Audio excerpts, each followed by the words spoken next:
Hello and welcome to the Emerging Tech Horizons podcast. I'm Arun Serafin, Executive Director of NDIA's Emerging Technologies Institute. Today we're going to talk about the state of defense appropriations and how it's going to affect the world of emerging technologies for defense. As you all know, defense appropriations is the process by which the federal government gets its annual budget for all of its federal agencies, including the Department of Defense and work in national defense. The appropriations are, in theory, passed annually by Congress, and then they fund all of the various defense-related activities and operations, including salaries for military personnel and civilian personnel, all of the procurement for all equipment that the military is going to use, the infrastructure, the maintenance of equipment, and research and development for equipment, and of course, all the operational costs for actually operating the military. My guest today to help us understand what's going on in defense appropriations, and especially its relationship to emerging technologies, is Matt McGregor. Hey, Matt. How's it going, Arun? Matt's the Senior Director for Strategic Growth at Anduril Industries. He's also a part-time fellow at the Acquisition Innovation Research Center at the Stevens Institute of Technology. And he comes to that after a long career working in town and outside of town, looking at acquisition issues, fixing acquisition issues, and just being one of DC's experts in this area of modernization, acquisition, technology development, and adoption. He comes to that from a career where he actually wore a uniform in the Air Force. And so we're really looking forward to the conversation today, Matt. Yeah, thanks for having me. So Matt, I didn't do you justice on your bio there. Can you tell us a little bit about, your career path and how you got to where you are now and how you got involved in looking at these acquisition, procurement, and budgeting issues? Sure. So my background primarily comes from the program management world. I was fortunate enough to when I was an enlisted troop doing civil engineering, I applied for officer training school and got selected into acquisition, which was something I had no idea about, and most of the commanders that I talked to had no idea.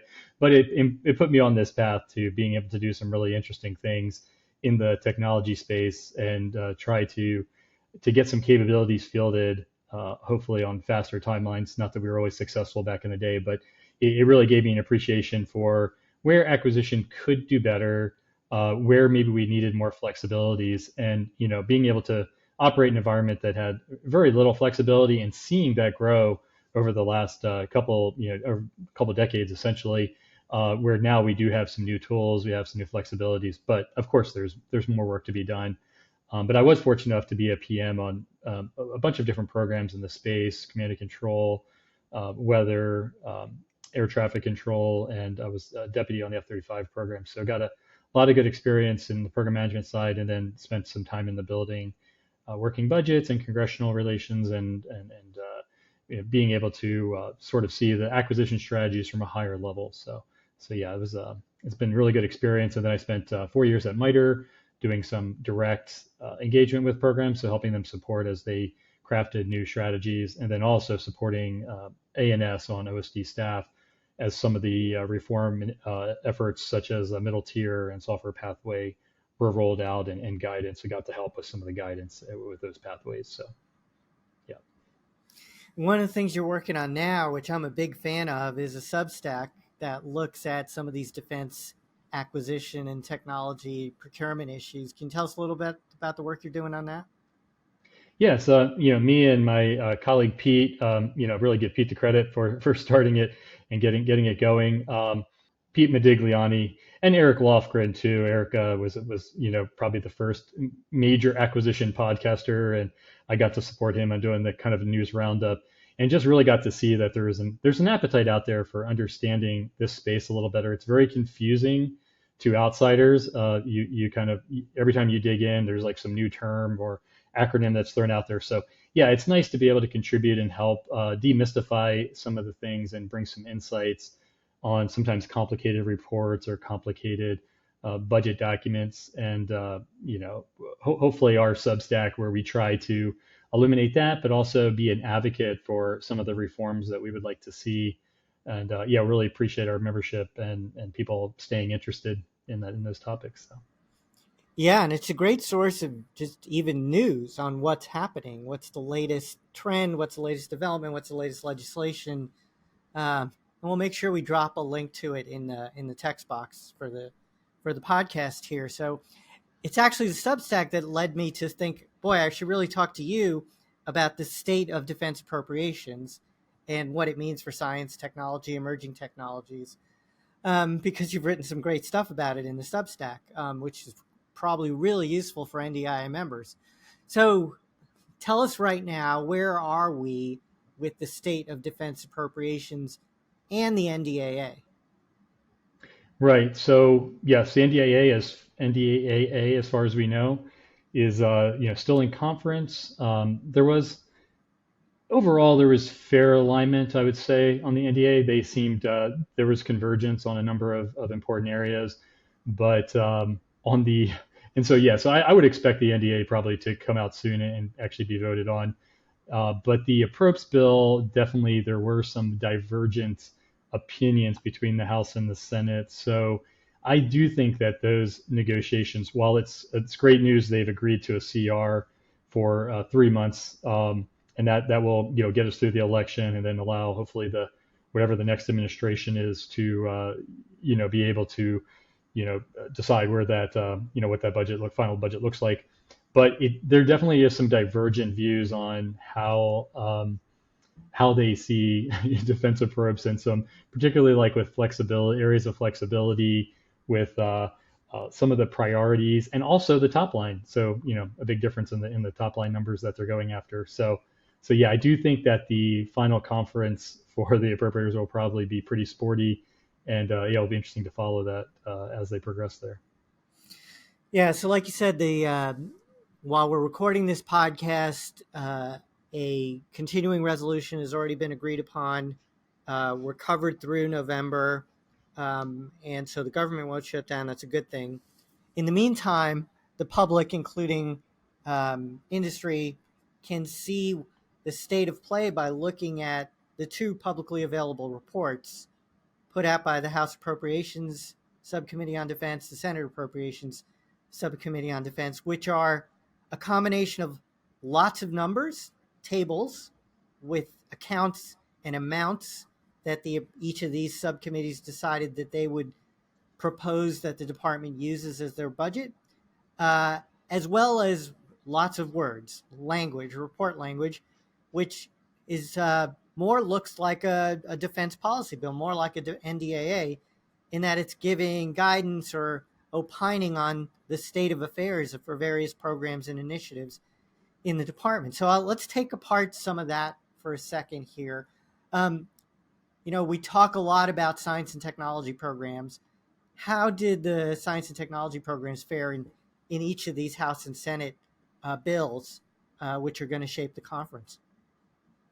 Yeah, so overall S&T, and if we talk about S&T being really that those dollars that are appropriated before typical programs of record, we might call $6.5. Yeah, definitely a lot of ads, and a lot of very discrete ads, more so on the Senate side, I would say. There was a surprising number. I mean, both have a lot of discrete ads, but the Senate definitely had almost maybe double or triple Hey, the are amount. discrete ads a polite way of saying earmarks? Yes, I think you have to say it's earmark. They're too specific, I think, to not be somewhat categorized as earmarks. But they did. There's a lot more analysis that could be done on this. I won't pretend that I did everything, but there were some themes that sort of stuck out to me, which was and that was consistent across the committees, which was that there was a little bit more of a bias for those things that were leading to real capabilities versus being a little bit more maybe pie in the sky. Some of those technologies that might be 10 plus 15 years out. There seemed to be a little bit more of a bias for things that could actually be transitioned and support operations. Manufacturing, I noticed there was quite a few ads related to manufacturing and to like munitions, things like that. That I think that just reflects the recognition from the committees that great power competition, right, is going to be important to address, and you can't just leave that to the 6.5 accounts to deal with.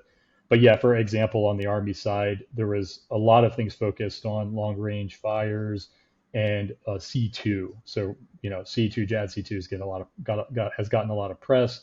There's the big programs, but there was also a lot of kind of S&T money getting after those kinds of things as well, in addition to a lot of the munitions lethality sort of accounts. So yeah, no, overall good news for the S&T folks. And hopefully, I guess what we can hope for there is that those dollars, given that they are a little bit more operationally focused, can hopefully transition faster out of those accounts and actually into programs. So. Yeah, I mean, if you look at traditionally what we call science and technology, being what colloquially is the 6.1, 6.2, 6.3 work, basically university research, government lab research, small business kinds of things, up to maybe prototyping stage. The Department of Defense requested about $17 billion for those accounts. The House gave them almost $19 billion. The Senate gave them over $20 billion. And like you said, a lot of those ads are pretty specific, what we would call earmarks in the old days, which means the members of Congress sometimes had constituents in mind who should get those extra dollars and execute them on whatever research projects they were thinking about. But the lion's share of those ads are, like you said, on that transition end of the spectrum, hopefully things that find their way into programs or prototyping. And I guess what all that leaves out is that, the ads are on top of basically giving the department the original $17 billion it wanted.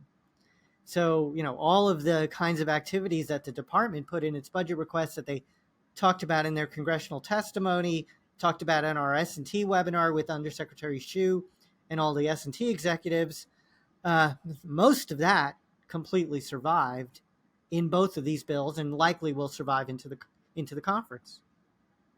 Right. I guess the one difference overall, just if we're comparing the House and the Senate, is that the Senate did sort of take an approach where they are going to have some emergency bills that coincide with the base, I guess what we could call the base budget, that would add about 21 billion more above sequestration. So in general, the hack stayed aligned with what we call sequestration 2.0 or the Fiscal Responsibility Act. But the Senate is part of this, you could call it a gimmick, I suppose, but it's part of this emergency approach. They're adding a substantially more dollars to that. So yeah, that gave them some. Yeah, I noticed that the SAC included even Darpa in its emergency funding. Yeah, well, they really had a broad swath. Some of the key ones were overall, targeted investments in air, land, cyber, and space. Gave the Air Force 500 additional aircraft. Indo-PACOM got a lot of its priorities funded, its unfunded priorities, resourced. About 2.7 billion went to like an U.S. Defense Industrial Base accounts, spread throughout, but basically with the goal of being able to support more mobilization and expansion. Navy got additional battle force ships. CENTCOM got a bunch of additional money. There was things for quality of life initiatives, counter UAS. Overall, counter UAS did very well in both the House and Senate budgets, but yeah, the Senate actually gave almost $1 billion just to accelerating the fielding of counter UAS systems. So yeah, across the board there, the pretty broad swath of things that got a chunk of that 21 billion. But in addition to those ads, the Appropriations Committee's always cut some of the programs that are in the president's budget request. Were there any cuts that particularly stood out to you in either the House or the Senate bills? Yeah, there were a couple. Definitely overall, it's the F-35. Gets some plus ups here and there, and then sometimes because of delivery delays and things like that, they get cut. So F-35 always sort of stands out as in terms of big dollars as looking like a cut sometimes, when in reality it's really just adjusting for execution. But the one that did take a big hit on the Navy side was the MQ-25. That's the stealth tanker that can take off from the carrier. That one was took almost a $500 million hit. And I think it was just a sense that they were having issues with production and they were ahead of need. But that was definitely a big one um, for the Navy. There were some plus ups that are pretty common with like the C-130s got 2 additional aircraft, combat rescue helicopter got some adds, but the C-40 fleet got cut almost zeroed out. The Air Force was trying to expand that, so that took a $300+ million hit. And yeah, so those were a couple on the Army side. The on the procurement, the Black Hawk, there was like one Black Hawk that was added. There was some MQ-1s that were added, but then there was some cutbacks on the long range hypersonic weapon. So 600 or over 600 million was cut on on that weapon, which was perceived as being ahead of a need. So I think they probably thought that procurement dollars would not be executed in a timely manner. So there's one on that front from the Senate So that side. phrase, Yeah. ahead of need, in that case for the hypersonic cut, it's not so much the need for hypersonics. What they're saying is, are they saying the schedule doesn't align in their view, so that maybe you don't need as much money as you thought this fiscal year? Yeah, there are some terms that are generally used by the staffers, congressional staffers, things like unjustified request, ahead of need, um, carryover. Generally, carryover is one where you can you can immediately tie that to there's just money hanging out there and it doesn't look like they're going to be executing those dollars, so they're adjusting for that in the current budget. But sometimes the head of need can be related to an acquisition strategy or a problem that has been identified that they are anticipating being problematic. So in the MQ-25 example, right there was clear indications that the production line was having issues and might not be resolved in a timely manner. So I think staffers are pretty savvy about being able to try to get ahead of if they think dollars, maybe they're executable today, but the roadmap doesn't look very promising. Then they may take some hits. So yeah, ahead of need on the long range. Not exactly sure what that related to precisely, but yeah, it could have been well, one of the things on that weapon was they had missed numerous testing events. So I think the staffers probably cued into that and said those testing issues will probably extend the schedule, and by virtue, those funds won't get executed in a timely manner. So on the LRHW, that was probably the reason. Yeah, so now on the science, technology, innovation side of the House, I noticed there was some language from the Senate bill, which talked about Undersecretary Heidi Shu's uh, RADER program, RDER, Rapid Defense Experimentation Reserve program. Can you talk about what the Senate committee did to the RADER request? Yeah, this was an area that definitely the House and Senate diverged on. The House was extremely supportive of all of the what we call quote unquote innovation funds.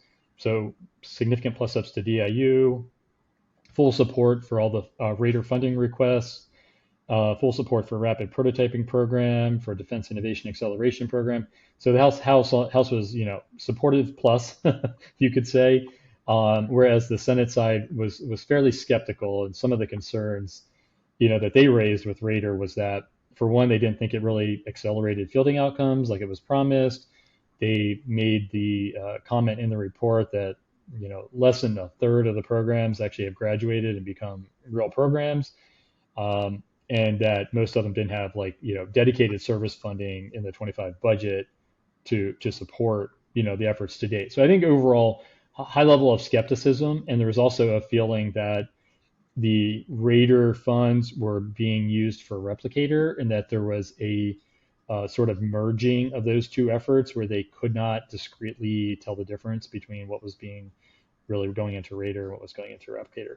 So, which is fair. I mean, some of the Raider programs did have some unmanned aspects to it, but definitely took a pretty hard line there. So the way that I took their ultimate message, there was a lot of words talking about their concerns and different things in there, but essentially the way that sort of boiled down is that the department may have to make a decision on whether it wants to proceed with Replicator 2 as a whole separate initiative, or use some of those same funds for some of the Raider efforts.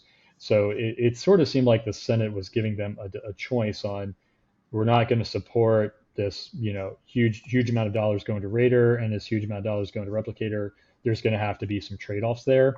So I have to imagine there's probably a lot of high-level discussions going on between the department and the Hill on exactly what that will look like. But yeah, deep skepticism that the outcomes of these unallocated, and I think we should say for the audience, right? A lot of these innovation funds, the key attribute of them is that they are a little bit more flexible and can be allocated without the discreteness of some of the other budget lines.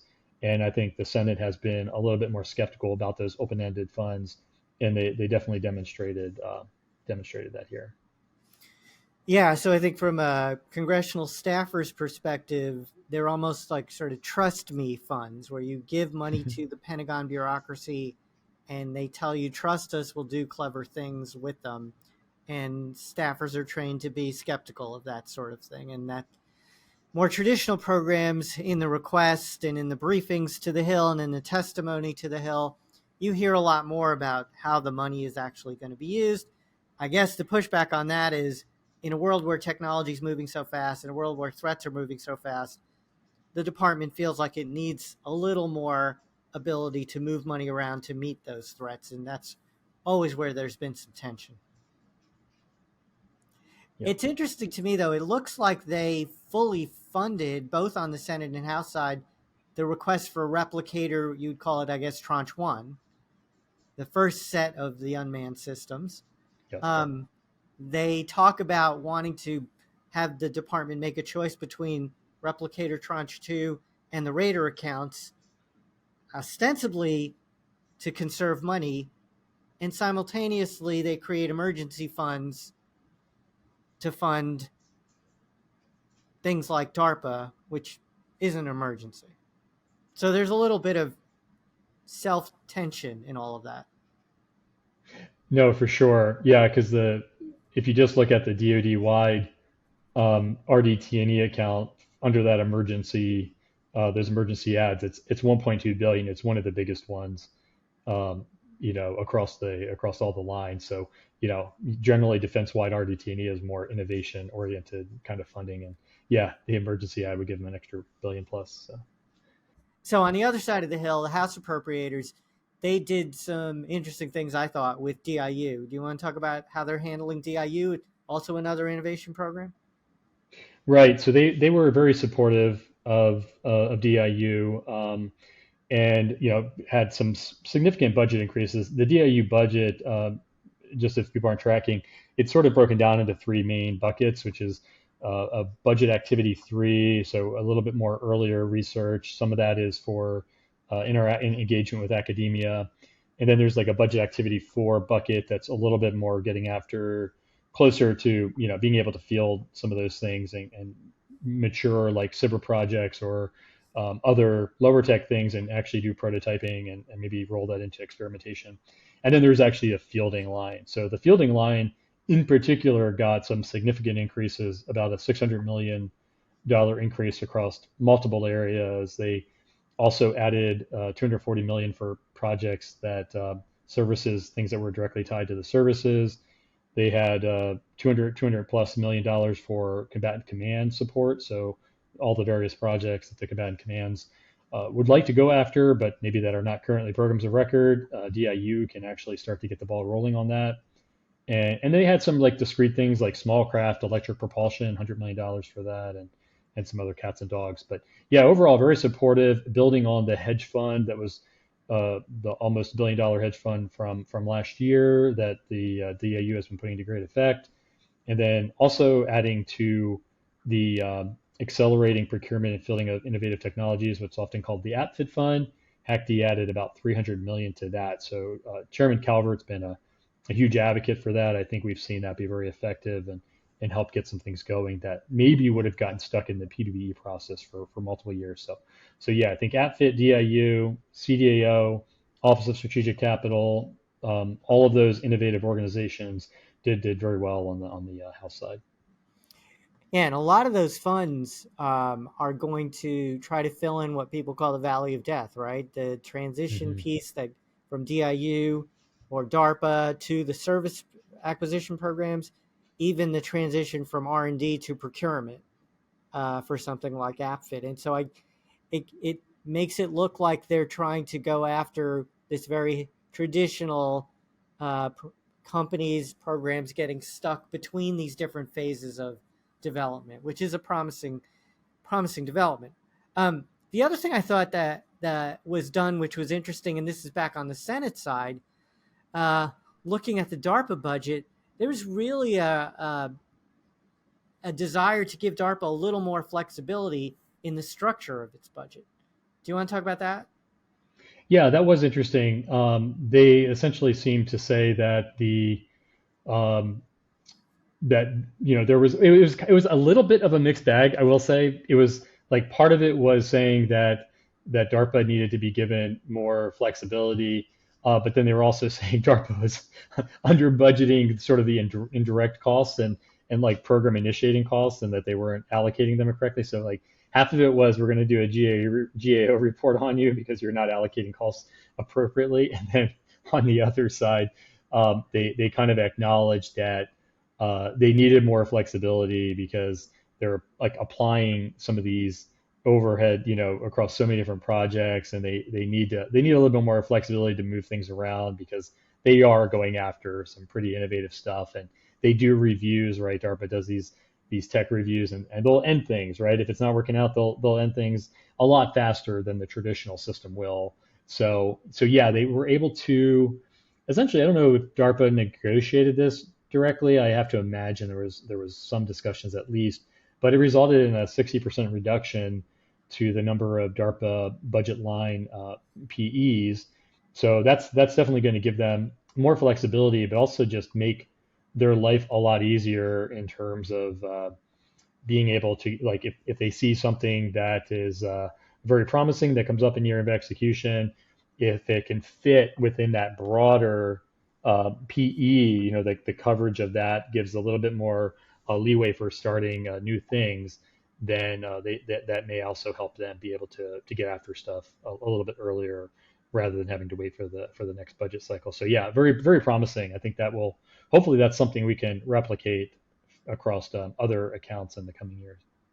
Yeah, and it comes off the way you would think the oversight committee, like the appropriations committee, would lay it down. It sort of says, we understand the need for flexibility. They even gave them $500 extra million to do this. Mm-hmm. Fewer individual accounts to track, less bureaucracy inside, some ability to rationalize DARPA's desire to start projects fast, cut them off when they fail, move between technology areas, but at the same time saying, but we're all responsible here to spend taxpayer dollars, so we're going to have the Government Accountability Office watch over you. We're going to make sure you track your financial management records and such better than you have been. And so it's sort of I'm hugging you and I'm hitting you on the back at the same time Yeah. kind of approach, which is understandable from an oversight committee. And I found that, everything you talked about, right? There's this mixed bag of Raider versus how DIU is handled versus how DARPA is handled. This theme that came out of all this latest generation of desire for budget and appropriations reform is also highlighted in both of these reports as we see them coming out. They both commented on some of the recommendations of the PPBE, Planning, Programming, Budgeting, and Execution Commission, which I was a member of, and some of the detailed recommendations about budget structure and flexibility, which have a huge impact potentially on emerging technologies. Is there anything that stood out to you from how they handled this whole idea of budget reform?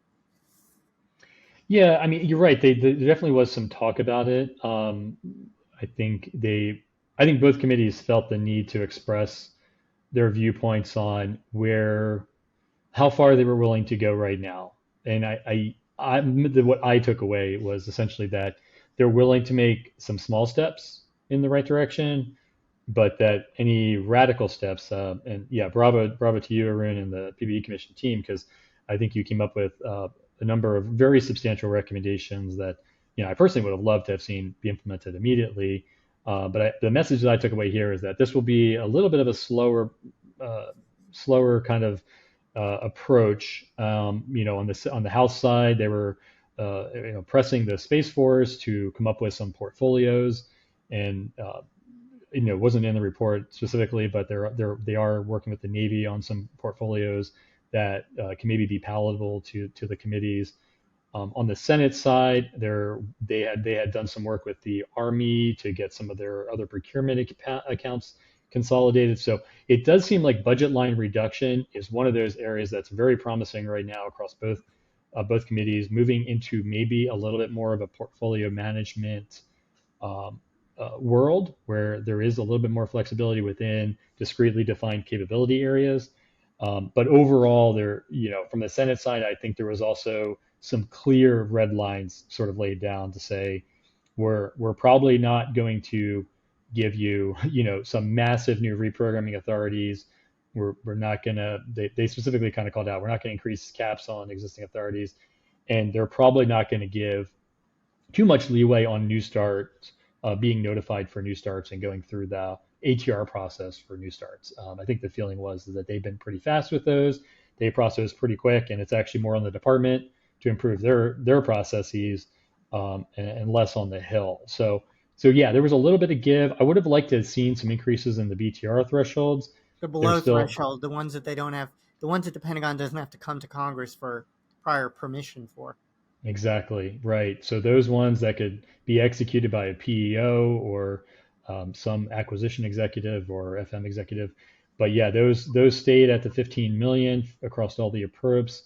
But yeah, there was I think the Army is a good example, and I think the Space Force, if they come up with some good proposals, will be something to follow and see how successful, how we can build on that. And the SAC-D actually went so far as to direct the Navy and Air Force secretaries to propose consolidation in their other procurement lines in the next budget. So just as context, the Navy has 153 other procurement budget lines. Kind of crazy, given that a lot of them, if you look at them, there's some common themes throughout them: spares, various like tooling and different things. And the Air Force has 63. So there's opportunities there that I think the services should take advantage of in the next budget cycle. Yeah, and I think from a ex-commissioner's perspective, one, I found it very promising that the Senate committee endorsed the idea of a task force to review the report's recommendations and potentially work with Congress to implement some of them. Yeah. They endorsed the Secretary of Defense's previous implementation of some of the earlier recommendations, which was good to see. And they expressed openness in looking at other ones with the skepticism, the oversight concerns that you raised. I think the other thing that comes out is this sort of this desire for them not to be always accused of the ones who are the slow part of the process. And they did a good job of sort of using numbers to show it's the department that actually moves slower when they're trying to move money around. And it's not the Congress that holds things up, and talked about the number of reprogramming requests, from within the budget that the Pentagon makes to the Congress that the Congress approves, and how quickly those get approved, and sort of saying Congress is not the problem here in terms of slowness. Department, you need to clean up some of your internal activities. If nothing else, we're in a different kind of debate where each side is accusing the other of being slow, and hopefully that makes both of them try to be faster. Amen. The other one that I thought, and I want to tap into your previous F-35 knowledge, there is some commentary on concurrency. And, we live in an age where we say, technology is developing so fast, R&D and procurement blur together all the time, software is never done, testing is going on all the time. In the old days, we would call that concurrency. That means, wait, you're not actually done with your research? Why do you want to buy this thing now? So you can't have money for both. How should budgeteers think about this idea of modern technology development and this idea of concurrency and whether it's a good thing or a bad thing. Yeah, no, you're right. I mean, concurrency is has gotten a bad name, I think, because of the F-35. Um, but yeah, in terms of how we should think about it. So I actually had the dubious honor of being on the concurrency team on the F-35 when it was kind of at its worst, where every jet that we fielded, we were immediately sending to depot for a million mods and, kind of driving everybody nuts, the services and Congress. So we had to look at it and say, okay, how much testing, how much production should we do while testing is ongoing and we're finding. So on the F-35 we were finding while we were in Lot 5, of LRIP, the low rate initial production, we were finding major structural issues, major mission system issues, for that matter, and we were having huge challenges on software. So there was a penalty, and we did some analysis, and I think this is how I would probably frame it to budgeteers is we did some analysis and we found out that if we had waited until all of the testing had been completed and all of the uh, structural issues resolved, we would have probably lost about 5 years of IOC time. We would have taken us 5 years longer to get to IOC. And that was just by virtue of the fact that we were fielding aircraft to units, and they were able to start doing the training and the spin up and all that tough work that it is to field a new aircraft. And the penalty was about 1 to 1.5% roughly of the total budget, which is a big figure, but it is 1%. And with all the And other it money bought that you we're throwing at 5 years of earlier Right, operation. right. So I think, it is not inherently a bad thing. I think it does have to be done deliberately. I think on the ship side, I think the Congress has been very clear that they want to see design drawings be much more mature before production is done. And that probably makes a lot of sense because the way the shipyards are built, you can't make changes very easily. Those are, large capital things that take years and years to redo workflows. Whereas an aircraft line is a lot more flexible inherently, and you can adapt and you're constantly improving it. So yeah, I think we have to be smart about it, but I also don't think we should like immediately throw concurrency out as a bad thing. It has some good to it as well. So, what's the next step in the process? We're sitting here at what was supposed to be the end of the fiscal year. We're now in a continuing resolution. We've got these two reports.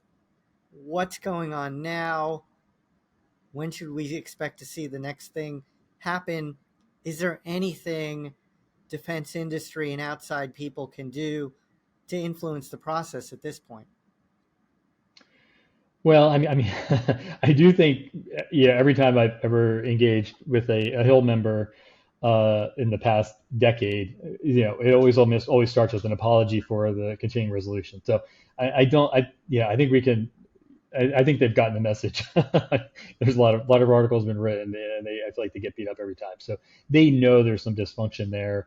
I think what will be interesting is how the election proceeds. There's different scenarios. I think some of the top scenarios are that the House and Senate, the Senate will probably flip, um, and in that case, if the Senate flips and there's a Republican president, then that will be the Senate maybe will have a little bit more say, and then it could go the other way if there's a Democratic and the House flips as well. So yes, there's like a couple scenarios politically that I think will influence how this goes in its final iteration, what the president's willing to sign. But I sure hope. I think the one thing that we can all hope is, there's a lot of negotiation that has to happen here. We talked about the fact that the hack is, looking at a 1% increase, whereas the SAC is trying to push, $21 billion above sequestration levels. So that's going to be a huge point of debate and negotiation.